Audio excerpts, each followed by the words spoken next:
السلام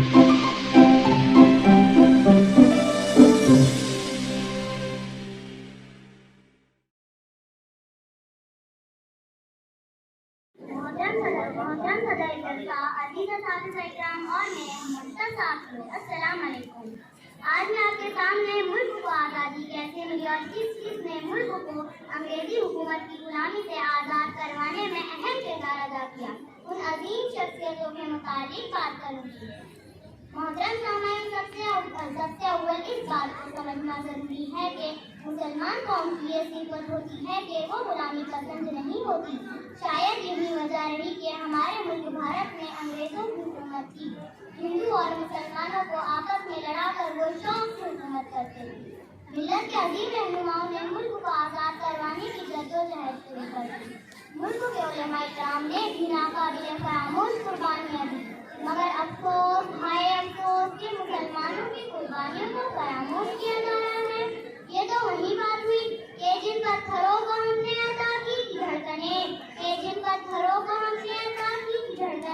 جب بولنے لگے تو ہمیں کے برس پڑے.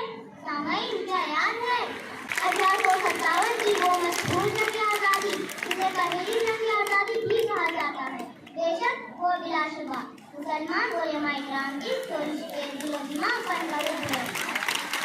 ملک کے علماء کرام نے یہ احساس جگایا کہ قوم قول اور فعل کی پابند ہوتی ہے.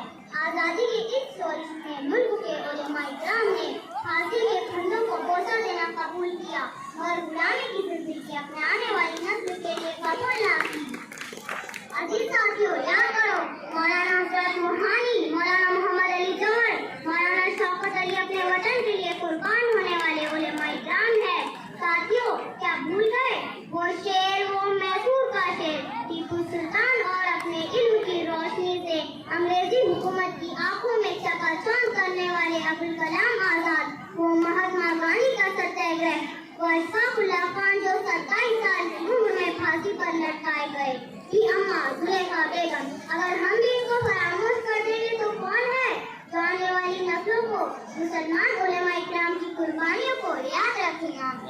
دور حاضر میں ہر ممکن کوشش کی جا رہی ہے کہ ہم کو اس بات کا احساس دلایا جائے کہ ہم اس ملک کا حصہ نہیں ہے. مگر ساتھیوں، جب کبھی ایسا ہو تو باطل کو منہ توڑ جواب دو اور یہ یاد دلاؤ کہ ہمارے اسلاف کی قربانیاں بھارت کے لیے آج سے نہیں صدیوں سے ہے. ہم کرایہ دار نہیں، حصے دار ہے. ہم مہمان نہیں، میزبان ہے.